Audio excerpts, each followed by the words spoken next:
Hallo und herzlich willkommen to... I'm not going to do the whole thing in German, don't worry.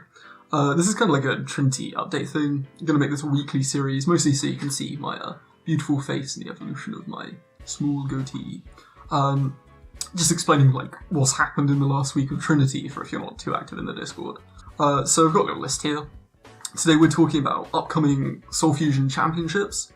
We're talking about the Banlist, because that's coming out soon. And I'm going to do like a little Mika's Crazy Deck of the Week. Getting into champs is the Soul Fusion Championship. The Trinity Championship series follows TCG's Konami's set releases. And the difference between Soul Fusion and Savage Strike was 4 months, rather than 3 months, which most of them are. Meaning that we had 4 main tournaments, which means this is quite a big tournament so far. We've got quite a few entrants. The people who've qualified, not necessarily all of them are playing, are Mono Blue Tron, who is the current... he won the last championships. Whoosh, who keeps changing his username and is possibly the best Trinity player out there. Guilty Gear, who is the highest ranking Trinity player of all time. He's got 93 tournament points right now, which is like over 10 more than like the next highest. I think Mono is next with 87 actually. Guilty Gear's played in like literally every single tournament, every locals, everything. And he's a very good player as well. Meet Moto, who, fellow admin, has been playing since the very start. Arcane Grove, who's not too new. He's like newish. He's not one of like the old guys. Arcane never fails to bring crazy decks, so I'm really interested to see what he brings to champs. Watrain, another fellow admin. Total Gear, who has been on Infernoid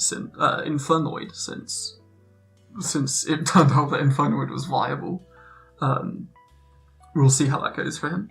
Sinus Reapus, who was the crown champion of the very first champs. Sonic 21 Blast, this is the first season he's ever played Trinity, to my knowledge.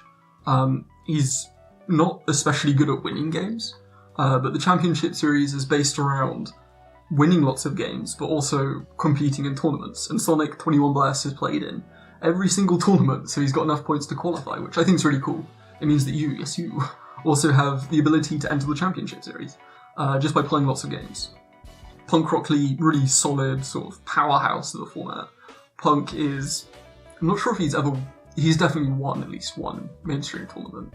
He's never like sort of taken the score and become like champion of the world or anything. Constantly a very, very good player though. Mega Comet, another newcomer, solid player, and Giant Skyhawk, who won the last mainstream tournament with dinosaurs, I think. And there's two more entrants, which are you, possibly, because they're last championship qualifiers, and there's just enough time for you.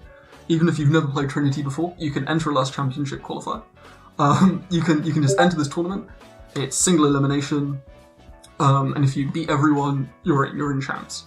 Doesn't matter if you haven't played for the last 4 months, last 4 weeks, last 4 years. Doesn't matter at all. You can get into championships, even if you've never played Trinity before. You just need to win this one qualifier. It is single elimination though, so you need to win every single match.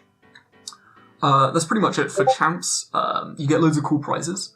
I can show you. I'll do it with the magic of video editing.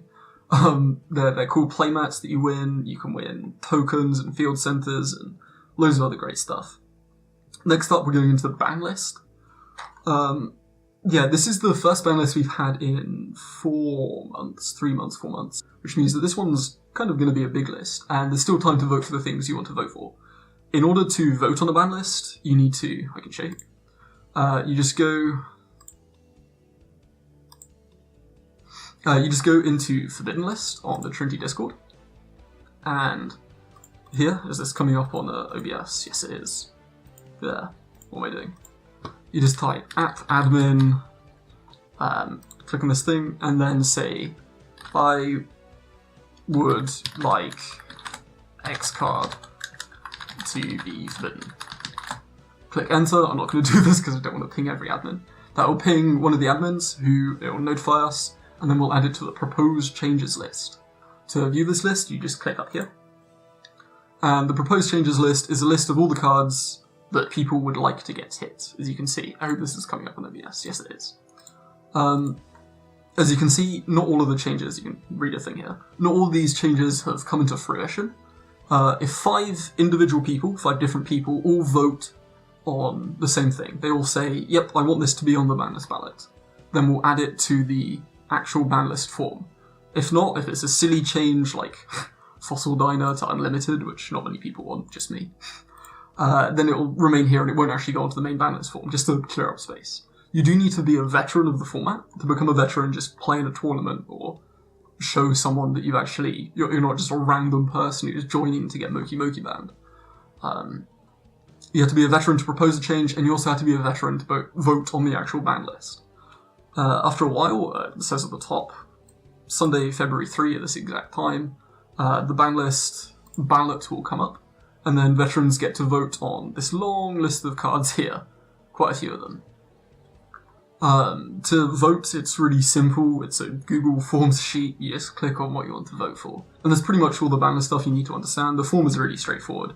There's also an unsure or uninformed section, which is like if you don't understand the intricacies of Abyss Actor Pendulum, and you don't know whether Mellow Madonna or some other card should get hit, you can either ask someone on the Discord, who are really nice and will explain everything to you.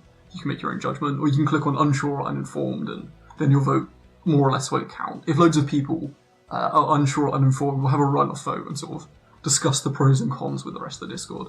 Because it is a community ban list, and everyone wants the best for the format. And going in now onto my sort of tech deck of the week. This is the deck I've been sort of testing with recently, and oh man, this is such a cool build. I was going to do a proper deck profile on this. It's Darklords, and I was going to dress up as Darth Sidious and be like, "This hat makes me look like a gnome. I am a Dark Lord of the Sith." But the ban list is coming up soon, and I'm not sure if the ban list is going to affect this. Part of extravagance is maybe going to be in this build. This is Darklord Buddy Force is what I called it. I've been testing this for so long that I finally found a really cool build. So the goal of this deck is to get this like Darklord engine going. I'll go into that in a little bit. This plays very differently from the TCG build. So it's transitioned from sort of like Darklord, whatever Darklord TCG does, or just activate Virus and win, into this sort of like grinding gears control deck with Marsh Macaron. Yeah, so we play Ixchel. I don't know how to pronounce these, what the fuck. I'll do my best, I'm sorry, there are only 2 of them. Ixchel, which is, it just gets shit out of our hand. We don't really want to, like, set and activate the traps. And if we draw 2 of these, or if we break with Superbia, just get stuff out of our hand. It's also, I believe, got the most defense. And then we just play the one with the most attack. We need to play at least 2 of these, because they're the ones with the shuffle effects. Yeah, the shuffle effects are needed for the loop to work. We just play 2 of them, because if they call by the grave, or if they DD Crow, or somehow other, like, banish one of these, we're kind of fucked. Superbia, because it's superb. Once we get the loop going, it's just crazy card advantage. Mana Dragon's really important for the sort of grinding control decks. This is a strong counter to heavy Stormduster, Twin Twisters. Even if they MST or Nightmare Phoenix, dropping a Mana Dragon is really strong. I was previously playing Armageddon Knight because it's an extra way to mill this, but I didn't think it was too crucial. Other than, like, once you've got the engine going, Foolish and stuff is kind of dead, so this is another target for that. Marsh Macaron's really important here. Not only is it amazing at controlling, it's also a fairy, which is probably definitely going to stick on board, because we need a fairy for Buddy Force to resolve. If you don't know what this does, it's basically just Call of the Haunted. You can also summon the monster from your hand, and you can only summon a monster with the same type as one you control. So we need a fairy we control. It's going to be our Marsh Macaron in most cases, and then we can summon Superbia to summon another Darklord. That's kind of how the loop starts. Marsh Macaron, yeah, it's really good at the control element, as I mentioned. It's also really good for link material, which not many people realise. So, I should really explain what Marsh Macaron does, gosh. If it's destroyed by battle or card effect, we summon 2 other copies from our hand, deck, or graveyard. Not only that, but if we have Card of Save Return on the field, when our Marsh Macarons are in the graveyard, we can just summon one of them, crash, get 2 back from the graveyard and draw a card. And then we have 2 monsters on the field for link material. Even if they just crash 1 first turn, we get 2 for link material, and they're effect monsters, which is really relevant, because this deck plays stupid stuff like Borreload and Gumblar. If you want to play Gumblar, firstly, like, why? Second, I love you. And thirdly, this is probably the best deck to make Gunblur. I've made a few Gunblurs. It's very different making Gunblur on turn 10 in Trinity than it is from sort of like dropping a 10-1 in the TCG. Ukobak, relevant for just milling combo pieces. Playing the Spellbook engine, because we kind of just need to like draw through our deck. It's just, doesn't have too many normal summons here. It's just a good draw engine. It's a +1. Sky Blaster again for links. Works really well with March Macaron, because we'll usually have 2 Macarons on the field. If we summon Sky Blaster, we then get 2 tokens, which is 5 monsters. Turn that into like a Boral Load or whatever. Neat little combo.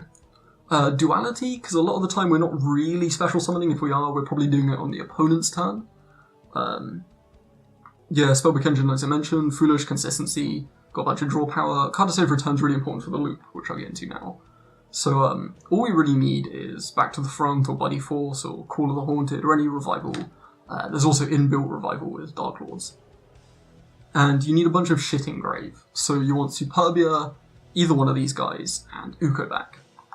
And the way this works is Call of the Haunted on Superbia.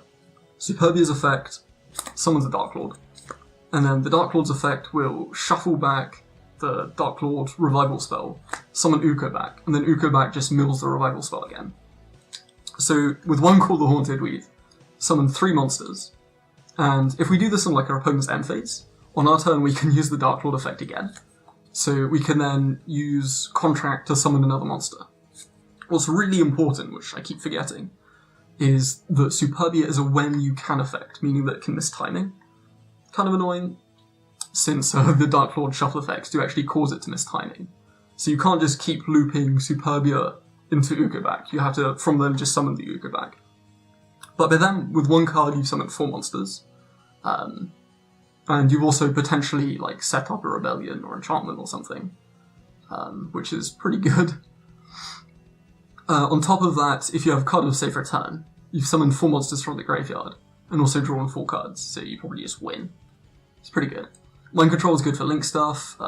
As I mentioned, just a bunch of revival shit. Half this deck's just revival.